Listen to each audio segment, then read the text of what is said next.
Kalau seandainya orang itu muslim, orang baik, kemudian dia hanya karena punya kesalahan tadi sama kita secara pribadi, itu cukup, udah. Kenapa? Karena matinya dia sudah mencukupkan keburukannya, sudah berhenti. Kalaupun kita punya masalah sama seseorang, begitu dia meninggal, dia udah berhenti dari semuanya. Dia udah berhenti dari cacian, dia udah berhenti dari segala macam gitu ya. Sebaliknya kalau kita masuk mencaci mereka, walaupun misalnya dia yang salah, karena dia tidak bisa membalas, maka ini bisa justru dia meraih pahala. Justru dia yang meraih pahala. Ini berbahaya ya. Jadi kalau ada seorang muslim sudah meninggal, lalu masih ada yang mencaci maki dia, maka ini berarti sumber pahala buat dia. Itu terjadi di masa hidupnya Aisyah radhiyallahu anha setelah meninggal Nabi SAW, setelah meninggal Abu Bakar sama Umar. Ada banyak orang yang datang mencaci maki Abu Bakar sama Umar. Tidak faham, dia tidak pernah ketemu sama Abu Bakar sama Umar radhiyallahu anhu. Dia tidak faham kalau hadis Nabi SAW, dua orang ini adalah pemimpin, orang dewasa, ahli surga. Mereka tidak faham masalah itu. Mereka mencaci maki, siapa Abu Bakar itu? Dan begitu dicaci maki. Ada orang datang kepada Ummul Mukminin Aisyah mengatakan, apa tanggapan anda tentang masalah ini? Bagaimana kami menanggapi orang-orang seperti ini? Sibuk mencaci maki Abu Bakar sama Umar. Padahal ini kedua mertua Nabi, orang yang mulia. Maka kata Aisyah, saya tidak melihat kecuali Allah ingin menambahkan pahala buat keduanya. Berarti kan jadi sumber pahala buat mereka. Jadi kalau antum pernah cekcok sama orang, walaupun antum pegel, sakit hati, anggap itu sumber pahala buat antum. Apalagi kalau orang itu sudah meninggal dunia. Laksanakan hadis ini, jangan mencaci maki dia. Nah itu penting untuk digarisbawahi. Allahu Rabbi wal Islamu dini wa Muhammadan Rasulullah. Alhamdulillah teman-teman sekalian, satu hari lagi Allah memberikan umur kepada kita. Bersyukurlah kalau dari tadi pagi sampai saat ini kita semua masih berada di atas ketaatan dan keimanan kepada Allah Subhanahu wa taala. Kita bisa introspeksi diri. Kalau sholat, alhamdulillah sudah kita laksanakan berjamaah, tepat waktu, tepat gerakan, tepat bacaan. Kita tidak luput dari zikir pagi petang. Mungkin sedekah, majelis ilmu seperti ini, apa saja dari kebaikan kepada kebaikan, ini nanti akan membuat hati kita selalu tentram karena berisikan dengan amal soleh dan keimanan, dan pada saat meninggal tidak ada sesuatu yang lebih membahagiakan kita dibandingkan melihat hasil daripada amal-amal soleh tersebut. Berapa banyak orang yang Allah tidak inginkan mereka untuk melaksanakan ibadah, sehingga walaupun waktunya banyak, badannya sehat, hartanya melimpah, mungkin pendidikan dan jabatannya tinggi, tapi mereka sama sekali tidak mengisi hidupnya dengan kebaikan-kebaikan. Bukankah banyak negeri-negeri orang-orang kafir dipenuhi dengan para ilmuwan? Jepang penuh dengan orang-orang ilmuwan, pintar sisi teknologi misalnya, itu urusan dunia. Tetapi mereka hampa, mereka menyembah matahari dan menganggap itu adalah Tuhan mereka. Sehingga akhirnya tidak bermakna sama sekali apa yang telah mereka miliki dari urusan dunia. Beruntunglah kita sebagai orang-orang muslim memiliki hal ini. Dan salah satunya adalah bisa hadir di majelis ilmu begini, yang tentu kita akan sangat bahagia pada saat melihat nanti pahalanya dan balasannya di sisi Allah Subhanahu wa taala. Inilah majelis teman-teman sekalian yang duduk sejenak, sesaat, yang paling dirindukan dan dihadiri oleh para malaikat. Ingatlah selalu hadis Nabi SAW, Allah memiliki para malaikat yang khusus untuk mencari majelis-majelis zikir dan ilmu. Dan kalau mereka mendapatkan, maka mereka akan memanggil satu sama yang lain untuk bertemu di situ. Kemudian mereka memenuhi dari tempat itu sampai ke langit. Karena ridho dengan majelis tersebut. Belum lagi kita mendapatkan pahala haji lengkap hanya dengan duduk sesaat. Sebagaimana hadis Nabi SAW, siapapun yang keluar menuntut ilmu ikhlas, maka dia akan mendapatkan pahala haji lengkap. Belum dihitung di jalan Allah Subhanahu wa taala. Ini semua karunia yang luar biasa, ketentraman jiwa dan juga balasan pahala yang jangan disia-siakan. Tinggal bagaimana setelahnya konsisten atau istiqomah menjaga sampai ajal datang. Seperti biasa teman-teman sekalian, pekan pertama, pekan kedua kita akan melanjutkan bahasan dosa-dosa besar. Semoga Allah selamatkan kita dari semuanya. Dan kita akan bahas malam ini dosa besar, bab penekanan dalam masalah muslimin yang telah meninggal, atau larangan mencelah orang-orang Islam yang sudah meninggal dunia. Tentu digarisbawahi di sini orang-orang Islam yang sudah meninggal dunia. Di sini penulis Syekh Muhammad bin Abdul Wahhab rahimahullah mengangkat sebuah hadis Bukhari. Saya bacakan dari Aisyah radhiyallahu anha bahwasanya Nabi alaihi salatu wassalam bersabda, "La tasubbul amwat fa innahum qad afdau ila ma qaddamu." Jangan pernah kalian mencelah orang-orang yang sudah meninggal, Sesungguhnya mereka telah sampai kepada balasan apa yang mereka amalkan. Beranjak daripada hadis ini, kita akan panjang lebar menjabarkan tentunya dan menjelaskan tentang masalah bahasan dosa besar kita pada malam ini. Secara umum teman-teman sekalian, mencela dalam Islam itu dilarang. Mencela dalam Islam dilarang. Dan itu bahasanya sangat luas. Bermula dari tidak bolehnya seseorang itu mencelah sesembahan selain Allah. Misalnya ada orang sembah patung misalnya, ada orang sembah pohon, ada orang sembah dewa. Kita hanya dianjurkan dalam Islam untuk menjelaskan dan memperkenalkan Tuhan yang sebenarnya Allah. Kemudian setelah itu kita membiarkan hidayah nanti Allah datangkan kepada mereka. Dan tidak boleh kita mencaci maki apa yang mereka sembah. Karena kalau kita mencaci maki sementara sudah terdoktrin dalam diri dia, itu akan membuat dia balik mencela Tuhan kita. Sementara Tuhan kita Allah adalah Tuhan yang benar. Allah berfirman dalam surah Al-An'am, surah nomor 6 ayat 108, وَلَا تَسُبُّوا الَّذِينَ يَدْعُونَ مِنْ دُونِ اللَّهِ فَيَسُبُّوا اللَّهَ عَدْوًا بِغَيْرِ عِلْمٍ. Jangan pernah kalian memaki sembahan-sembahan mereka, maksudnya selain Allah, ya. Karena mereka nanti akan memaki Allah dengan melampaui batas tanpa pengetahuan. Jadi akhirnya terjadi mereka malah menghina Tuhan kita yang sebenarnya Allah Azza wa Jalla. Ini tidak boleh. Ini tidak dibolehkan. Ibnu Qayyim rahimahullah berkata, Allah melarang kita mencelah Tuhan-Tuhan orang musyrik dengan pencelaan yang keras atau sampai merendahkan bahkan secara terang-terangan. Apa yang kalian sembah itu? Patung, tidak bisa begini dan begitu, ya. Dan seterusnya di depan mereka, mencaci maki di depan mereka. Kalau kita sedang menjelaskan dalam majelis kita, tidak boleh sembah patung karena patung itu tidak berbicara dan segala macam, itu berbeda. Tapi ini maksudnya mencelah langsung, ya, menghina.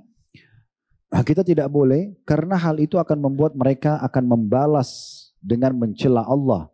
Tentu termasuk maslahat besar bila kita tidak mencela Tuhan orang kafir agar tidak berdampak celaan kepada Allah. Jadi hal ini adalah peringatan tegas agar tidak berbuat seperti itu supaya tidak memunculkan dampak negatif. Ya, dampak negatif. Jadi kita dilarang teman-teman sekalian. Ya, itu sesembahan. Kita juga tidak boleh teman-teman sekalian mencaci maki syaitan. Mencela syaitan. Syaitan menggoda kita, menyesatkan kita. Nggak boleh antum misalnya tiba-tiba terlalaikan dari sholat. Pasti godaan syaitan. Tapi tidak bisa kita mengatakan kurang ajar nih syaitan. Gitu kan. Misal contoh. Ada orang pernah saya jelaskan kepada dia, seorang anak muda masih semangat mau belajar agama. Terus dia bilang, kenapa saya sering tergoda, terbisikan untuk buat dosa? Apa sebabnya Ustaz? Saya bilang, memang di samping kita ada qarin. Pendamping dari syaitan yang sering membisikkan keburukan. Dia balik ke sebelah kiri lalu dia mengatakan, kurang ajar nih qarin saya. Dia dicaci maki. Ya, jangan dicaci maki. Karena memang kita tidak disuruh untuk mencaci maki. Tugas kita kalau datang godaan syaitan, kita berlindung kepada Allah. Itu yang Allah sebutkan dalam surah Al-Mu'minun, surah nomor 23, ayat 97 sampai 98. Al-Mu'minun surah nomor 23 ayat 97 sampai 98. Wa qur rabbi a'udzu bika min hamazatis syayatin wa a'udzu bika rabbi an yahdurun. Katakan kalau seandainya ada bisikan-bisikan negatif untuk melakukan perbuatan dosa, ya Tuhanku, aku berlindung kepada Engkau dari bisikan-bisikan syaitan. Dan aku berlindung pula kepada Engkau ya Tuhanku, jangan sampai mereka datang kepadaku. Sengaja terus menggoda, akhirnya menyesatkan. Seperti itu. Ya.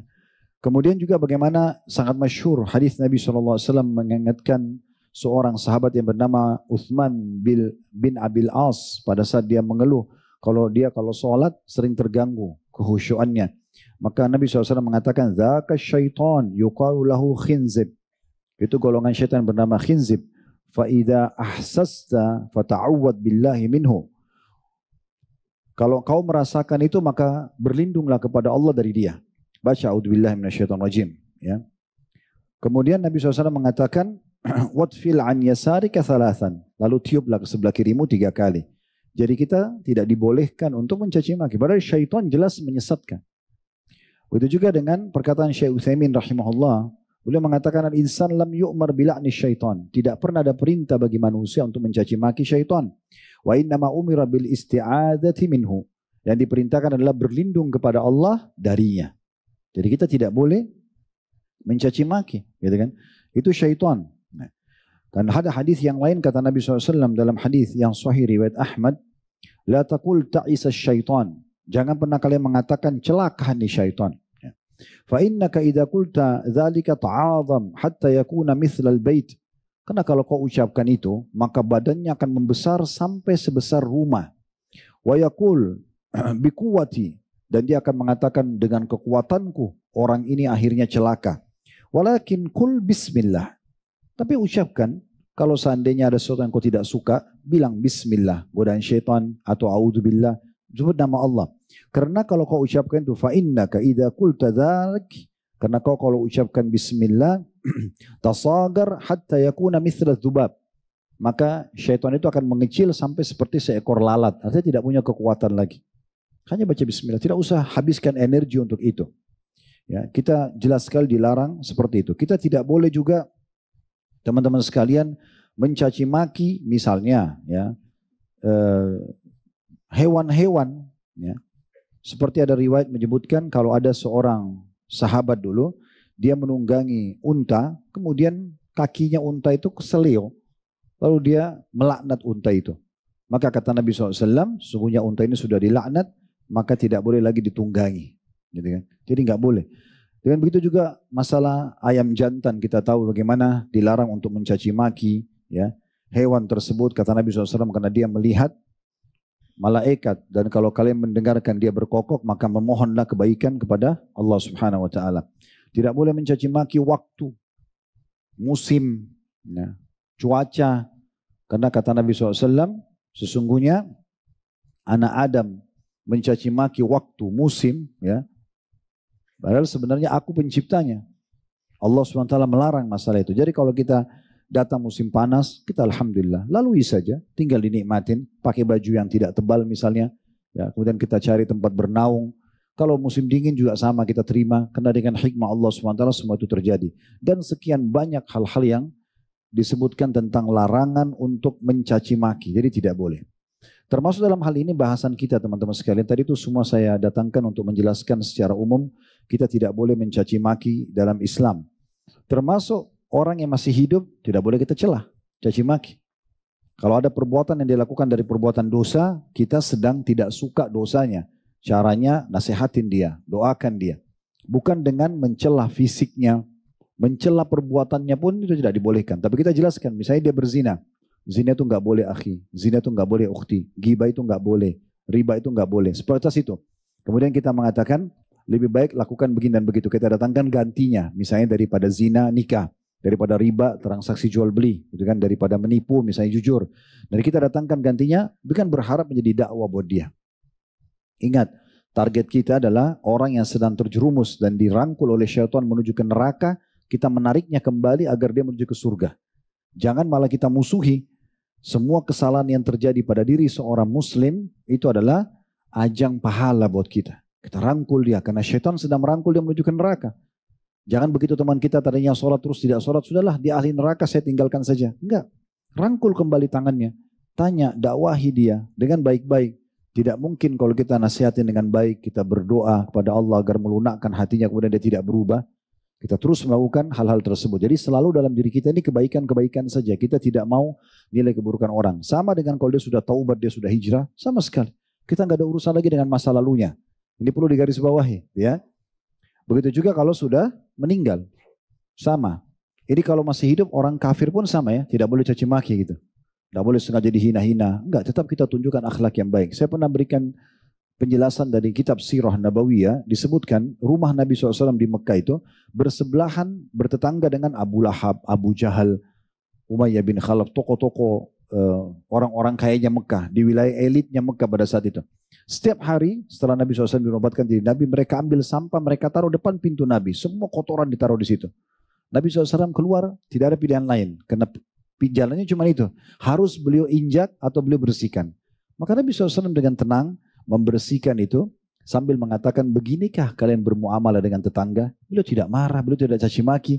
Akhirnya balasan dari orang-orang ini sudah tidak ada lagi. Mereka tidak bisa buat apa-apa karena Nabi tidak anggapi dengan emosi gitu kan. Nabi SAW hanya menunjukkan akhlak yang baik dengan mengangkat sampah tersebut, selesai. Yang penting kan sudah selesai permasalahannya. Nah seperti itulah. Nah ini contoh-contoh yang Nabi SAW lakukan. Itu kalau hidup. Kalau sudah meninggal, maka kita rincikan. Kalau dia seorang muslim dan muslim ini memang pernah terjadi cekcok antara kita sama dia semasa hidup. Misal terjadi sesuatu antara kita sama si fulan misalnya. Kemudian dia sudah meninggal dunia. Dan masalah itu sudah berlalu. Bukan dia murtad dari agama Islam. Bukan hal-hal yang besar gitu ya. Maka tidak perlu lagi menyebut-nyebut keburukan tersebut. Sudah selesai. Kalau kita bisa balik malah menyebut kebaikannya itu lebih baik. Ya karena perintah Nabi SAW begitu ya. Jangan kalian mencaci maki orang yang mati di antara kalian dari kalangan muslimin. Karena sungguhnya mereka telah pergi dan sudah akan mempertanggungjawabkan amalnya. Kalau dia pernah salah dengan kita, dia akan tanggung jawab kepada Allah. Kan gitu. Jadi kita nggak usah, oh kesempatan dia sudah mati, dia nggak bisa balas, lalu kita serang dia, kita rusak namanya, itu nggak boleh. Tapi batasannya muslim yang pernah terjadi cekcok sama kita. Ya. Tapi kalau muslim, kata Imam Nawawi rahimahullah, dan muslim ini ternyata punya keburukan semasa hidup, dan keburukannya itu tidak membuat dia bertaubat. Dan perburukan ini dijadikan sebagai sebuah contoh agar orang lain tidak terjerumus. Dan disebutkan ini karena memang dibutuhkan. Kalau tidak dibutuhkan nggak boleh. Bisa masuk dalam bab yang dilarang. Gitu ya. Ada seseorang mungkin dia banyak membunuh orang. Kekejamannya luar biasa. Contoh kalau kita temukan di buku-buku sejarah. Dengan di buku hadis nama Hajjaj bin Yusuf. Ini dulu panglima perangnya khalifah di masa Umayyah, ya. Dia membunuh Abdullah bin Amr bin As, ya, di Mekah dulu, karena ada dua kerajaan waktu itu. Dia membunuh, bahkan dia menyalib sahabat yang mulia ini di atas, Abdullah bin Zubair, keliru ya, Abdullah bin Zubair radhiyallahu anhu, anaknya Zubair bin Awam. Sempat jadi khalifah di Hijaz, Mekah dan Madinah, dan waktu itu bersamaan di negeri Syam ada Yazid bin Muawiyah. Nah Yazid bin Muawiyah punya panglima perang namanya Hajjaj. Orangnya sebenarnya kalau khutbah itu luar biasa, ilmunya luas. Dan orangnya sangat tampan, sampai dikatakan kalau dia menyampaikan ceramah dia pakai tutup wajahnya. Karena tampan sekali orangnya gitu. Tapi kejam. Siapapun yang tidak sepaham sama dia dibunuh. Termasuk dia membunuh Abdullah bin Zubair. Nah orang ini rupanya pada saat dia hidup, dia tidak taubat-taubat dari kesalahannya. Sampai terakhir sebelum dia meninggal, dia membunuh ulama terakhir yang dia bunuh itu, ya, sempat berdoa kepada Allah Subhanahu Wa Taala, itu Sa'id bin Jubair. Ya. Jadi ada dua tabi'in yang masyhur, Sa'id bin Musayyib sama Sa'id bin Jubair. Sa'id bin Jubair ulama besar, dipanggil oleh Hajjaj karena tidak sepaham lalu dibunuh. Lalu Sa'id sebelum dibunuh, dia mengatakan, ya Allah, balaslah Hajjaj ini, ya, sebagaimana dia membunuhku dengan proses sakit yang membunuh itu berulang-ulang padanya.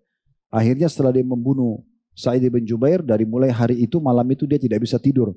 Dia selalu gelisah dan dia mengatakan Sa'id bin Jubair membunuhku berulang-ulang sampai Hajjaj meninggal. Jadi nanti dia tidak taubat dari kesalahannya, dia tidak minta maaf sama orang yang dia telah bunuh, maka semasa hidupnya dan sampai sekarang masih sering ulama-ulama menyebutkan, jangan seperti Hajjaj bin Yusuf yang banyak membunuh para ulama. Nah, jadikan contoh, dia seorang muslim, tapi keburukannya memang sangat besar sehingga dijadikan pelajaran bagi orang-orang muslim yang lain. Tapi ini juga Imam Nawawi mengatakan sebatas diperlukan. Tidak pula tulis tablik akbar tentang ya keburukan Hajjaj bin Yusuf, enggak. Tapi kalau terlintas dalam pengajian perlu dijelaskan tentang bahayanya orang kalau punya kejabatan kemudian dia tunggangi untuk membunuh kaum muslimin, akan besar tanggung jawabnya hari kiamat, lalu didatikan contoh Hajjaj bin Yusuf, itu boleh. Ya. Itu kalau orang muslim. Kalau orang kafir, maka Imam Nawawi mengatakan umumnya ijma hampir, ya, mayoritas ulama sebenarnya, bukan ijma tapi hampir mayoritas ulama mengatakan tidak masalah disebutkan keburukannya dengan tujuan jadi pelajaran bagi manusia, seperti kasus Namrud di masa Ibrahim alaihissalam, Fir'aun di masa Fir'aun dan semua orang-orang sekitarnya, Haman, Qarun yang semasa dengan yang mendukung untuk memerangi Nabi Musa alaihissalam dan juga menolak Taurat dan agama Allah SWT, maka ini boleh dijelaskan. Tetapi kalau orang-orang kafir yang tidak perlu dibahas, ada tetangga antum orang kafir tidak masuk Islam, kemudian dia meninggal dunia, tidak perlu kita mengatakan oh orang itu tidak masuk Islam, semoga dia masuk ke neraka. Tidak perlu, karena tanpa kita bilang pun dia sudah akan masuk ke neraka. Jadi poin-poin seperti ini perlu kita jelaskan teman-teman sekalian. Baik, berhubungan dengan masalah ini, ya Imam Nawawi rahimahullah menitik beratkan tentang apa yang tadi kita jelaskan. Kemudian ada juga ulama lain ya dalam kitab-kitab mereka seperti misalnya Said Sabiq menunjukkan dalam kitab fikih sunnahnya, dia mengatakan tentang bolehnya ya menyampaikan ya tentang atau mencelah perbuatan buruknya orang kafir itu dengan dalil surah Hud ayat 18. وَمَنْ أَظْلَمَ مِمَّنِ افْتَرَى عَلَى اللَّهِ كَذِبًا أُولَئِكَ يُعْرَضُونَ عَلَى رَبِّهِمْ وَيَقُولُ الْأَشْهَادُ هَؤُلَاءِ الَّذِينَ كَذَبُوا عَلَى رَبِّهِمْ عَلَى لَعْنَةُ اللَّهِ عَلَى الظَّالِمِينَ. Dan siapakah yang lebih zalim daripada orang-orang yang berbuat-buat dusta terhadap Allah, mereka itu akan dihadapkan kepada Tuhan mereka dan para saksi akan berkata, orang-orang inilah yang telah berdusta terhadap Tuhan mereka, ingatlah kutukan Allah ditimpakan terhadap orang-orang zalim. Beliau mengatakan dari ayat ini menunjukkan bahwasanya bolehnya menyebutkan tentang kesalahan orang kafir tersebut atau bahkan mencelah perbuatannya, gitu kan? Atau misalnya mencelah tangannya yang mengikutkan, misalnya dia membunuh orang dengan tangannya, maka kita menyebutkan misalnya tentang keburukan bagaimana tangannya melakukan perbuatan tersebut. Nah ini semua beliau mengatakan dibolehkan karena diranjak daripada dalil ini. Ya.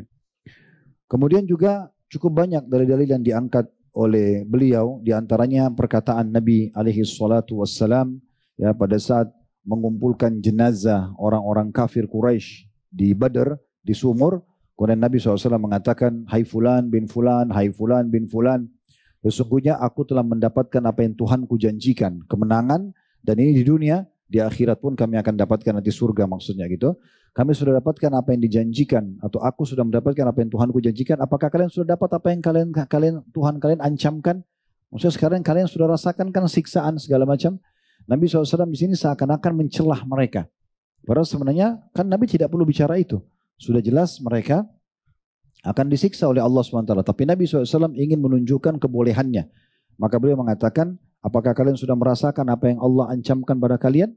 Maka Umar mengatakan, ya Rasulullah, bagaimana mereka bisa mendengar Anda? Sementara mereka sudah jadi bangkai.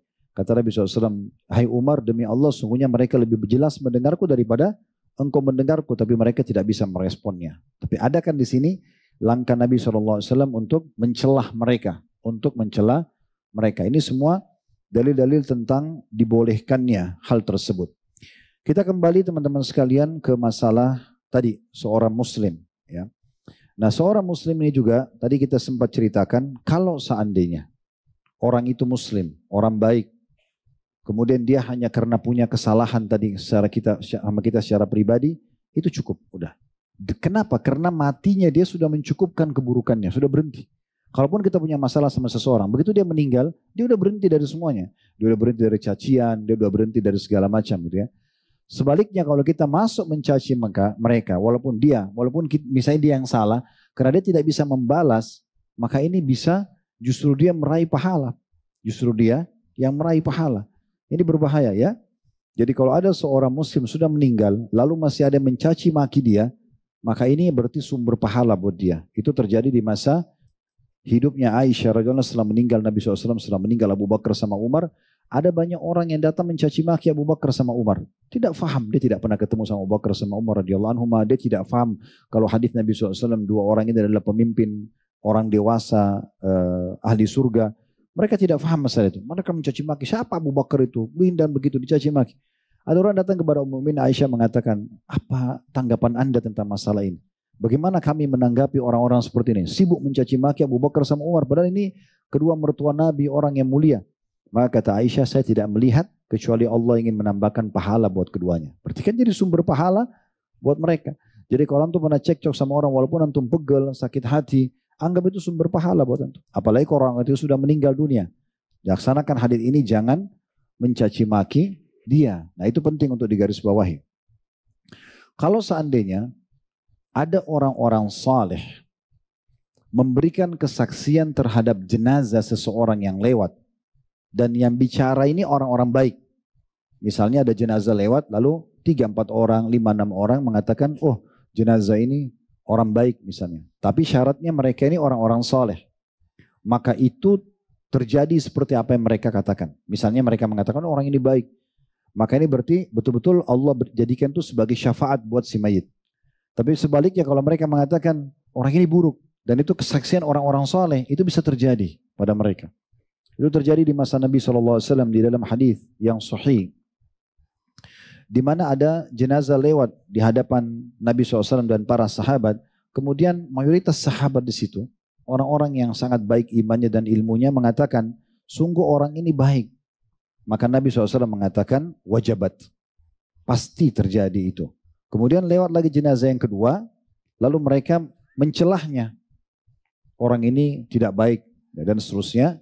Maka Nabi SAW mengatakan, wajabat. Terjadi, pasti seperti itu. Lalu ada orang yang mengatakan, ya Rasulullah, apa maksud Anda? Kenapa tadi jenazah pertama pada saat lewat, dan kami menyebutkan kalau orang itu baik, Anda mengatakan pasti. Dan setelah orang kedua lewat dan ada di antara kami mencelah dia, lalu Anda mengatakan juga pasti. Kata Nabi SAW, yang pertama kalian puji kebaikannya, karena kalian adalah orang-orang yang menjadi saksi Allah di muka bumi, maka Allah akan terima dan jadikan itu sebab dia masuk ke dalam surga. Pasti dia dapat surga.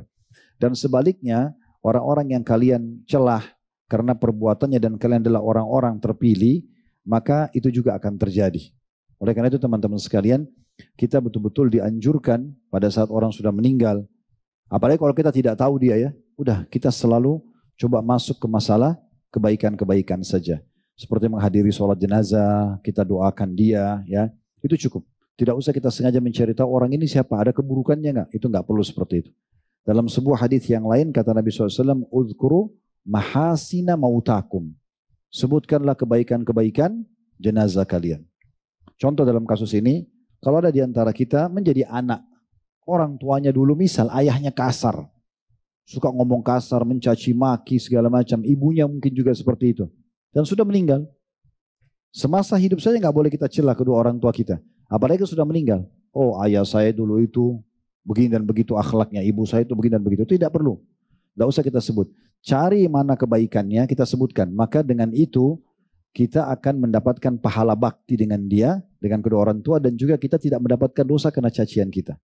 Ingat ya, kalau ada orang mencuri, maka yang salah curiannya. Ya, kalau kita sedang menilai curian dia sebagai perbuatan buruk, tidak salah. Tapi kalau ada pencuri, antum caci maki, kurang ajar, ini maling, misalnya. Apalah antum caci maki dengan nama-nama hewan dan segala macam. Dia berdosa dengan curiannya, antum berdosa dengan cacian antum. Karena nggak ada hubungannya menyebutkan nama hewan untuk dia dengan curian dia, nggak ada hubungannya. Maka dia berdosa, kita berdosa. Nah, ini berbahaya sekali. Begitu juga tadi mulai dengan kedua orang tua kita.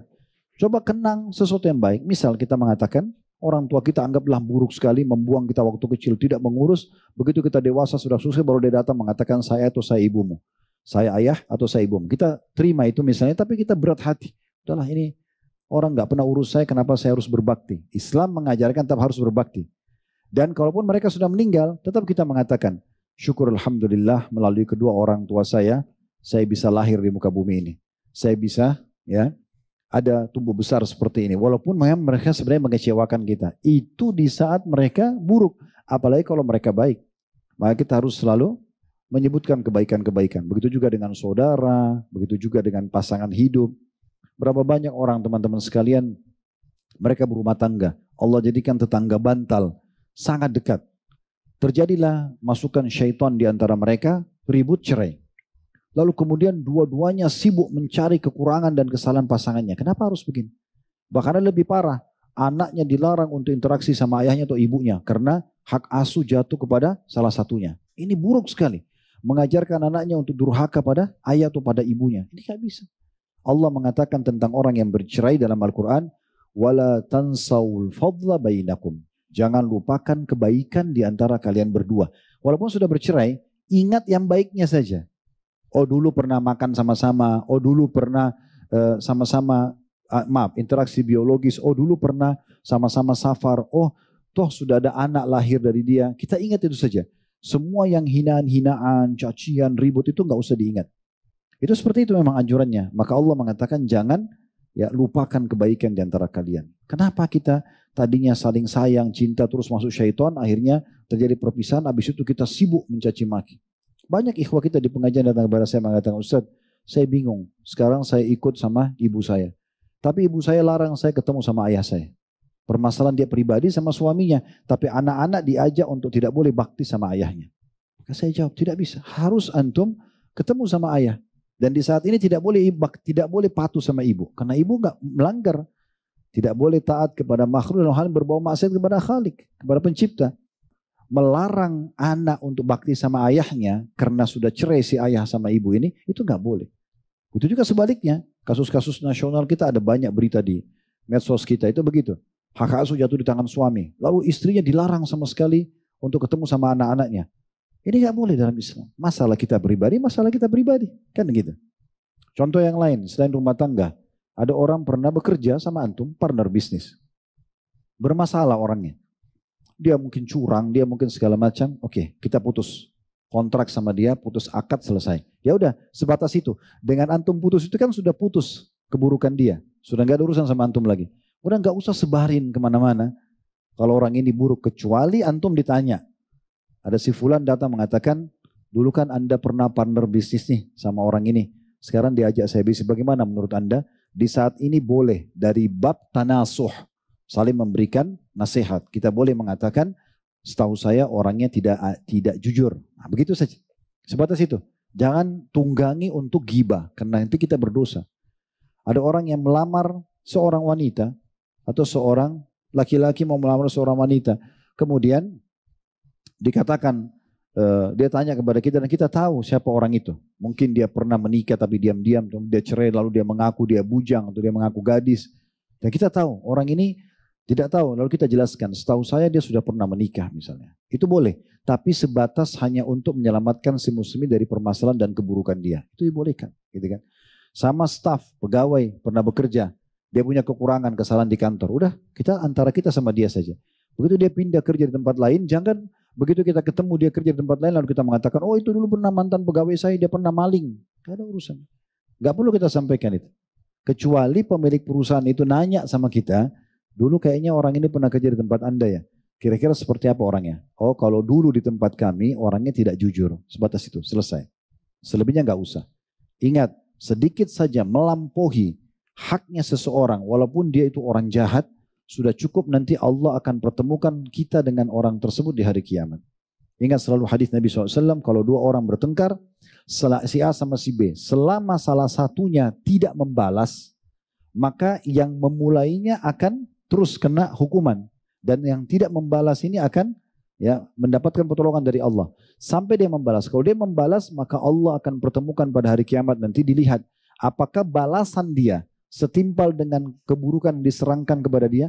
Misalnya si A sama si B. Si A mencaci maki si B. Si B tidak balas. Maka si B ini diuntungkan di situ. Walaupun tadinya dia salah. Tapi cacian ini akan menjadi dosa bagi si A. Kemudian kalau si B membalas, nanti akan dipertemukan balasannya sama si A. Kira-kira mana yang lebih besar? Mungkin si A ini mencaci maki karena dia menganggap dirinya benar, gitu kan? Tetapi si B ini benar sebenarnya. Dia dicaci maki, dia nggak balas. Terus dia balas setelah itu karena dia sudah tidak tahan. Dilihat balasan dia berimbang nggak sama orang yang zalimi dia. Kalau berimbang, maka tidak ada lagi tuntutan hari kiamat. Tapi yang jadi masalah, kalau si B yang tadinya benar, dia mencaci maki lebih banyak daripada cacian orang yang berbuat salah sama dia, maka bisa saja pahala dia yang diambil. Apalagi kalau balasannya lebih besar. Digibah, dibalas dengan membunuh. Nah, itu membunuh lebih besar daripada gibah, gitu kan? Kesimpulannya teman-teman sekalian, jangan buka permasalahan dengan orang lain. Biarkan orang lain yang punya masalah sama kita, kita nggak usah ikut-ikutan. Jangan mencela siapapun. Tutup pintu itu, walaupun dasarnya orang itu sudah menyakiti kita. Udah, kita cukup menjauhkan diri kita dari orang itu, kita sudah tahu keburukannya, dan nanti kalau kita dikonfirmasi sama seseorang dan butuh untuk menyelamatkan saudara kita muslim dari keburukannya, baru kita sampaikan. Ya, ini penting sekali. Karena ada orang subhanallah, dia kena jengkel, hasad sama seseorang, maka di mana orang itu ada, selalu dia cari peluang untuk menjatuhkannya. Ini terjadi di alam dakwah, terjadi di alam bisnis, terjadi. Ya, berapa banyak orang karena tidak suka sama seorang dai yang lain, dia sibuk menyampaikan masjid sana, masjid sini supaya jangan terima dia untuk berceramah. Untuk apa ini? Gitu. Bukan urusannya itu. Begitu juga dengan orang yang pernah partner bisnis kemudian gagal, dia sengaja mencari di mana orang itu, kemudian disebutkan semua keburukannya di sana sini. Ini bahaya. Ya, belum tentu orang itu tetap berlanjut dengan kesalahannya. Mungkin dia sudah tobat, mungkin sekarang dia sudah baik, gitu kan? Jadi nggak penting. Ini penting sekali teman-teman sekalian ya, karena banyak sekali terjadi. Masuk juga kepada kami informasi begitu. Ada orang sibuk betul-betul mencari kesalahan orang. Dia cerai suami istri, kemudian dia cari tahu di mana mantan istri, di mantan suaminya, sibuk dimanapun berada, interaksi sama-sama pasti dia berusaha untuk masuk menyebutkan tentang keburukannya. Padahal belum tentu keburukan yang terjadi menurut kacamata dia belum tentu buruk menurut orang, gitu kan? Ada banyak perempuan merasa suaminya zalim dengan dia karena kurang memberikan nafkah. Itu di kacamata dia. Begitu dia cerai gara-gara itu, kemudian si laki-laki ini mungkin mau menikah sama perempuan lain, lalu kemudian dia pergi sampaikan orang itu dulu nggak memberikan nafkah loh, padahal sebenarnya atau kurang nafkah. Padahal sebenarnya itu di kacamata dia. Mungkin suaminya hanya mampu memang segitu. Contoh, dia masuk ke alam itu supaya tidak menikah. Kan ini masalah buat dia. Gitu kan? Jadi tidak usah masuk ke situ. Kita balik juga kasusnya sama. Sama laki-laki begitu. Begitu cerai sama istrinya, kemudian dia merasa mungkin istrinya dulu kurang melayani segala macam. Dengan dia marah, dia ceraikan. Begitu mau nikah sama laki-laki lain, baru dia marah, dia jengkel. Lalu kemudian dia sampaikan ke laki-laki itu kalau ini adalah mantan istri saya, sebenarnya dia buruk. Untuk apa semua ini? Tidak ada manfaatnya. Gitu kan? Kalau antum sudah ingin memutus hubungan dengan seseorang, putus saja. Udah selesai, kita putus saja, gitu kan? Selanjutnya teman-teman sekalian, lalu apa yang harus kita lakukan kalau orang sudah meninggal? Selain menyebut-nyebut kebaikannya, justru sangat baik, terutama ya, kalau semasa hidup kita sempat punya konflik sama dia. Antum pernah menggibah orang, pernah memfitnah orang, dia sudah meninggal. Bagaimana caranya kita minta maaf? Kalau tidak kan, kita tidak minta maaf sama dia, berarti kita siap berhadapan di hari kiamat, kan begitu? Bagaimana solusinya? Solusinya adalah kita menyebut-nyebut kebaikan dia. Itu solusinya, dia sudah meninggal. Kita mengatakan dulu saya pernah bersahabat sama orang ini dan ternyata dia pernah mentraktir saya. Padahal sebenarnya orang itu mungkin punya salah sama kita. Cara ini sebenarnya bisa menggugurkan hukuman yang bisa menimpa kita karena kita dulu punya masalah dengan orang ini. Jadi kita sebut kebaikan dia. Nah seperti itu. Jadi luar biasa Islam datang dalam memperbaiki keadaan kehidupan bermasyarakat ini. Jadi kita harus hati-hati sekali. Ya. Ini yang diajarkan oleh Nabi SAW. Dan tadi hadis yang kita sebutkan itu adalah hadis riwayat Bukhari. Selanjutnya, maksud saya tadi hadis Bukhari itu yang tadi panjang lebar kita jabarkan ini yang jenazah lewat lalu ada sahabat yang mengatakan ini baik maka jadi baik dan yang satu ini dicela maka jadi buruk buat dia. Begitu juga teman-teman sekalian dengan memperbanyak ya selain menyebut-nyebut kebaikannya, kalau kita ingin menyelesaikan betul-betul bersih antara kita dengan seseorang, bisa kita tambahkan dengan amal-amal saleh. Amal-amal saleh seperti misalnya kita memohon ampun untuknya, kita bersedekah atas namanya, gitu kan? Atau umroh dan haji. Nah ini semua bisa sampai kepada orang mati tersebut dan ini nanti akan membersihkan permasalahan kita pada hari kiamat. Ingat teman-teman, hati-hati. Dalam menilai kita benar atau salah, itu agama yang menilai, bukan kita. Karena bisa saja kita nilai di kita benar tapi kita salah. Dan jadi masalah. Gitu kan? Jadi masalah. Dan di mahkamah Allah nanti akan baru ketahuan siapa yang benar, siapa yang salah. Dan kita tidak bisa lagi mengelak di saat itu. Oleh karena itu saya selalu nasihati diri saya dan saya jadikan pegangan hidup dan teman-teman juga sekalian. Menuju ke akhirat yang pasti kita akan ke sana. Cepat atau lambat, maka bawalah dua hal. Amal saleh dan teman saleh. Udah, berteman dengan orang-orang baik. Dan juga sibuk dari amal saleh ke amal saleh. Dan jangan bawa dua hal. Jangan bawa dosa, segera bertobat dari dosa-dosa kita. Plus jangan bawa musuh. Nah musuh ini yang jadi masalah. Ya. Ada orang subhanallah dari bangun tidur sampai mau tidur lagi. Sudah melahirkan banyak musuh. Karena semua orang dicaci maki, semua orang digibah, semua orang difitnah. Semua orang dicari kesalahannya. Semua orang ya di mata dia buruk. Ini luar biasa musuhnya pada hari kiamat. Kita kalau punya masalah dengan satu orang, sudah cukup teman-teman dia akan panen pahala kita hari kiamat. Apalagi kalau kita punya musuh 10, 20, 30, sekian tahun kerjanya cuma menyalahkan orang saja, ini bahaya sekali. Di masa kita sekarang hati-hati menunggangi medsos. Banyak orang membuat medsos supaya heboh dan banyak followernya hanya digunakan untuk mencari dan mencela kesalahan orang. Ini bahaya sekali. Kenapa nggak diambil konten-konten yang bermanfaat saja? Dikumpulkan semua kesalahan orang ini lalu kemudian diangkat demi untuk mendapatkan suara. Ini berbahaya kan gitu.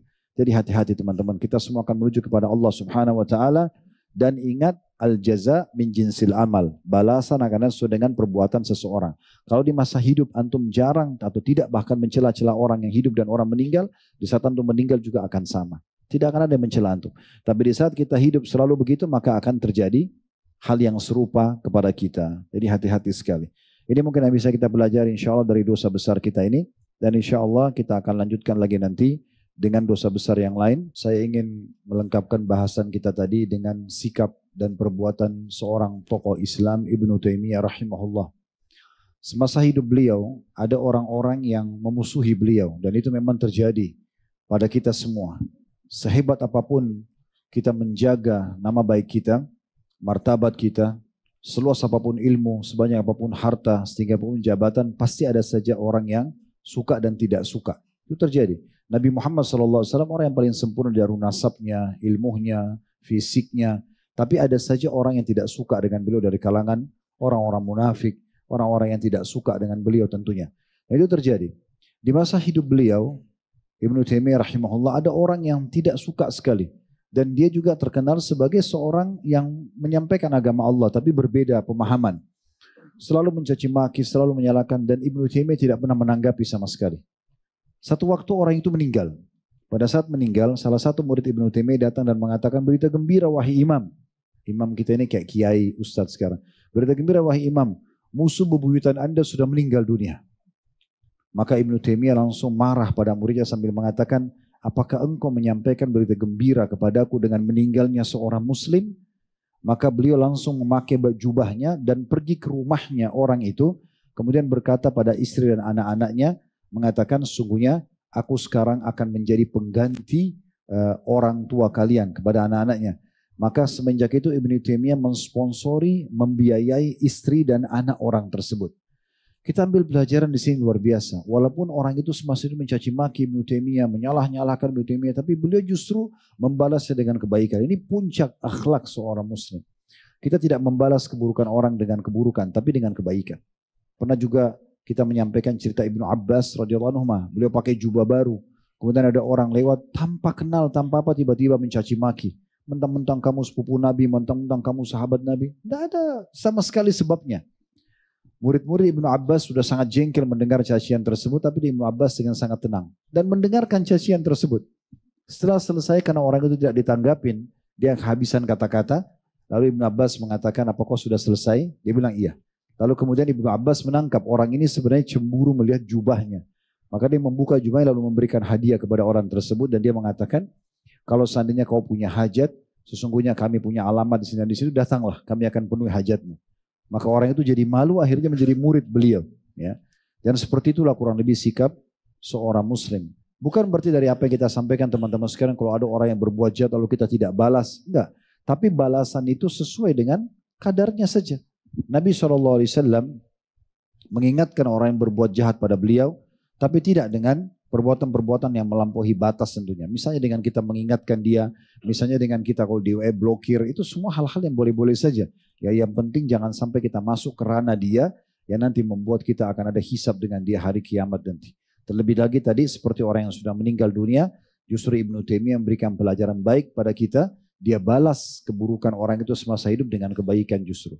Baik, itu bahasanya teman-teman sekalian, mudah-mudahan apa yang kita bahas ini bermanfaat buat kita dan semoga Allah Subhanahu wa taala menjadikan majelis kita majelis yang penuh dengan berkah. Dan juga Allah SWT memudahkan kita mengamalkan ilmu yang sudah kita pelajari. Dan semoga Allah menyatukan kita juga semua di surga Firdausnya tanpa hisab. Mari disatukan dalam majlis ilmu yang mulia ini. Kalau benar dari Allah, pada salah dari saya mohon dimaafkan. Subhanakallahumma bihamdika. Asyhadu an la ilaha illa anta astaghfiruka wa atubu ilaik. Wassalamualaikum warahmatullahi wabarakatuh.